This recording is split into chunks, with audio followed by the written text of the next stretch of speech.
दोस्तों, आपने किसी भी सामान के आयात और निर्यात के किस्से तो बहुत सुने होंगे, लेकिन क्या आपने कभी ये सुना है कि किसी इंसान ने 3000 किलो की बर्फ को अफ्रीका के 50 डिग्री वाले इलाके से सही सलामत ले जाने का चैलेंज लिया हो? जी हाँ, ये बिल्कुल सच है। आज हम आपको अपनी इस वीडियो में उसी आइस ब्लॉक के बारे में बताने वाले हैं जिसे तपती गर्मी में 8500 किलोमीटर का सफर तय करके अफ्रीका ले जाना था। इसमें बहुत सारे चैलेंज सामने आने वाले थे जो कि बिल्कुल भी आसान तो नहीं होने वाले थे। तो दोस्तों, आपको क्या लगता है, क्या ये बर्फ बिना पिघले अफ्रीका तक पहुंच पाई होगी? चलिए वीडियो को स्टार्ट करते हैं और जानते हैं इस ब्लॉक के इस रोमांचक सफर के बारे में।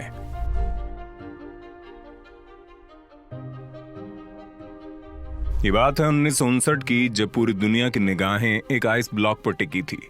इस आइस ब्लॉक का वजन 3050 किलो का था और इसे बिना रेफ्रिजरेटर के दुनिया के एक कोने से दूसरे कोने तक पहुंचाना था।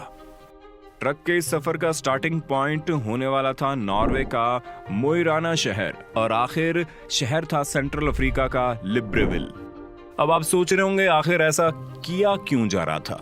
क्योंकि आइस ब्लॉक को एक जगह से दूसरी जगह भेजा जा रहा था। दरअसल 1958 में यूरोप के लग्जमबर्ग में एक बहुत ही फेमस रेडियो स्टेशन चलाया जाता था जो पूरी दुनिया में रेडियो लग्जमबर्ग के नाम से फेमस था। एक बार इस स्टेशन की तरफ से उसे सुनने वाले लोगों के लिए एक चैलेंज रखा गया। वो चैलेंज ये था कि जो भी इंसान 3 टन वजनी आइस ब्लॉक को अगर आर्कटिक रीजन से अफ्रीका लेकर जाएगा तो उसे एक इनाम दिया जाएगा। रेडियो लग्जमबर्ग ने तय किया कि हर किलोग्राम आइस के साथ 1 लाख फ्रांस दिए जाएंगे, जो आज के दौर के लगभग 80 लाख रुपए बनते हैं। हर 1 किलोग्राम के 80 लाख यानी कि 3 टन वजनी आइस के लगभग 360 करोड़ बनते हैं, जो बहुत बड़ी रकम है। सुनने में शायद बहुत ही आसान काम लग सकता है, लेकिन इतना इजी था नहीं। इस चैलेंज के कुछ रूल भी थे, जिसमें सबसे पहले तो ये कि इस आइस ब्लॉक को एक सिंगल पीस में लेकर जाना है। दूसरा रूल ये था कि इस ब्लॉक को सिर्फ रोड के जरिए लेकर जाया जाएगा। तीसरा और सबसे कठिन रूल ये था कि इसके लिए किसी भी तरह के रेफ्रिजरेटर का इस्तेमाल नहीं किया जाएगा। रेडियो लग्जमबर्ग ने इतना महंगा इनाम इसीलिए रखा था क्योंकि वो जानते थे कि इतने बड़े आइस ब्लॉक को कोई भी आर्कटिक रीजन से लेकर अफ्रीका तक नहीं ले जा पाएगा, क्योंकि ये सफर कोई 400 या 500 किलोमीटर का नहीं बल्कि 8500 किलोमीटर का होने वाला था। इसमें अफ्रीका की 2500 किलोमीटर की वो जगह थी जहां का टेम्परेचर ज्यादातर 50 डिग्री रहता है। अब आप ही सोचिए, जो बर्फ चंद मिनटों में पिघल जाती है वो आखिर कैसे इतना लंबा सफर तय कर पाएगी? रेडियो लग्जमबर्ग ने चैलेंज तो दे दिया था, लेकिन वो ये नहीं जानते थे कि उनका यही चैलेंज उन्हें कितनी बड़ी मुश्किल में डाल देगा। जब ये चैलेंज रेडियो पे ब्रॉडकास्ट हुआ तो उसके कई महीनों तक इस पर किसी भी इंसान ने ध्यान ही नहीं दिया, या कहें किसी ने भी चैलेंज एक्सेप्ट करने की हिम्मत ही नहीं दिखाई। लेकिन फिर कुछ समय रुकने के बाद बिरगेर नेटवर्क ने ये चैलेंज स्वीकार कर लिया। ये नॉर्वे में एक इंसुलेशन कंपनी ग्लासवाट के मैनेजिंग डायरेक्टर थे। उन्होंने सोचा उनकी कंपनी जो इंसुलेशन मटेरियल बनाती है उसका इस्तेमाल करके वो इस चैलेंज को जीत सकते हैं, और अगर उन्होंने इस चैलेंज को जीत लिया तो वो अपनी कंपनी और एम्प्लॉय के लिए एक बहुत बड़ी रकम को हासिल कर सकेंगे। अब ये बात पूरी दुनिया में पता चल गई थी कि एक शख्स ने रेडियो लग्जमबर्ग के चैलेंज को मान लिया है। अपने इस आइस ब्लॉक के चैलेंज को पूरा करने के लिए नेटवर्क ने एक टीम तैयार की और काम को शुरू कर दिया, जिसकी वजह से नेटवर्क कई न्यूज़पेपर की हेडलाइंस भी बनने लगे। इस आइस ब्लॉक को पूरा करने के लिए जो कोशिशें की जा रही थी, जब रेडियो लग्जमबर्ग को इस बात को पता चला तो उन्हें बहुत बड़ी रकम के चले जाने का डर सताने लगा। इसलिए उन्होंने अपने इस ऑफर को वापस ले लिया। लेकिन ग्लासवाट और उसके डायरेक्टर काफी ज्यादा फेमस हो चुके थे, इसलिए उन्होंने रेडियो लग्जमबर्ग के चैलेंज वापस लेने के बाद भी इसे पूरा करने का सोच लिया था। उनका मानना यह था कि अगर इस चैलेंज के लिए उन्हें पैसे भी ना मिले तो कोई बात नहीं, क्योंकि इसकी वजह से उनकी कंपनी को पब्लिसिटी में फायदा जरूर होगा। अब यह तय हो चुका था कि इस आइस ब्लॉक को नॉर्वे के एक शहर से अफ्रीका के शहर तक भेजा जाएगा। आइस ब्लॉक को Denmark, Netherlands, Belgium, France, Spain और मोरक्को के बाद अल्जीरिया से निकालकर गोबोन तक लाया जाएगा।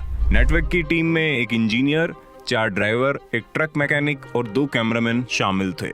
अब आगे के काम को शुरू करते हुए इन्होंने 3 टन वजनी आइस ब्लॉक को ग्लेशियर से काटने का फैसला किया, लेकिन एक साथ इतने बड़े आइस ब्लॉक को उठाना कोई आसान काम तो था नहीं।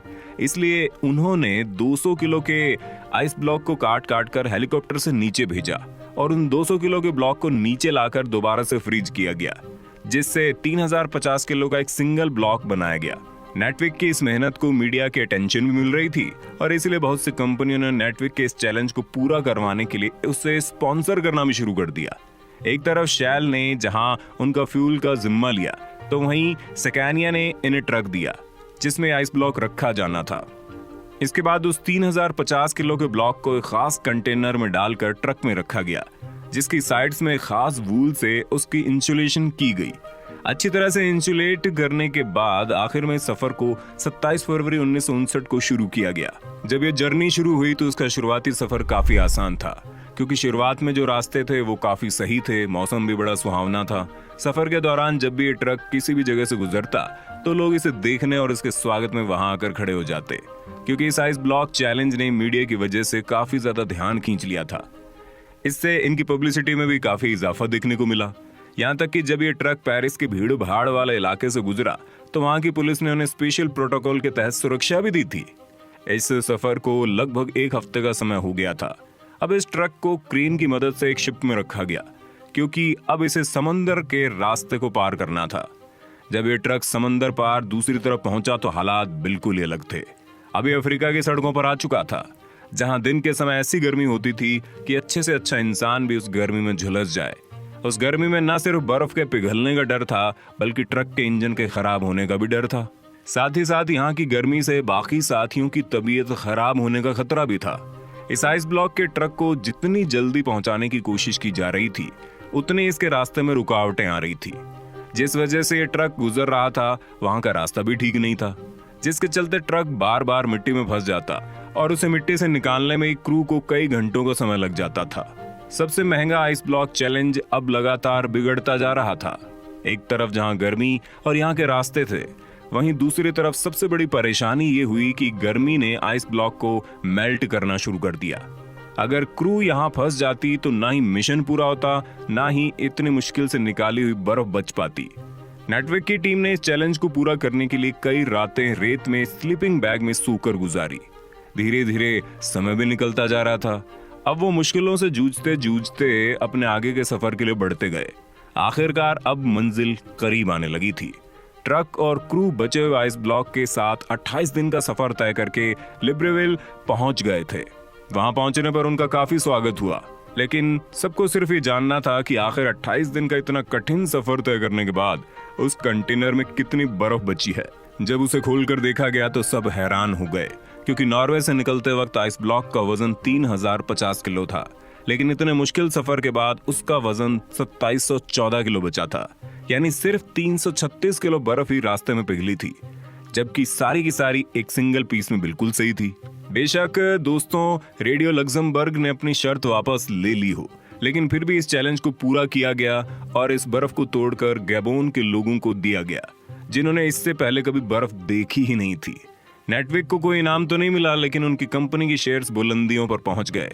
ग्लासवैट आज भी ग्लावा के नाम से इंसुलेशन मटेरियल बनाती है और 1959 के बाद हमेशा से इनके शेयर्स में ग्रोथ ही हुई है। तो दोस्तों, कैसी लगी आपको ये आइस ब्लॉक की स्टोरी? हमें कमेंट बॉक्स में कमेंट करके बताना। अगर आपको हमारी आज की वीडियो पसंद आई हो तो वीडियो को ज्यादा से ज्यादा लाइक करने के साथ साथ इसे अपने दोस्तों और रिश्तेदारों के साथ शेयर करना ना भूलें। साथ ही अगर आप हमारे YouTube चैनल पर नए हैं तो चैनल को सब्सक्राइब करें, और अगर आप Facebook पर हमारी ये वीडियो देख रहे हैं तो Facebook पेज को लाइक भी कर दें। फिलहाल आज के लिए बस इतना ही। अब दीजिए इजाजत। आपका बहुत बहुत शुक्रिया।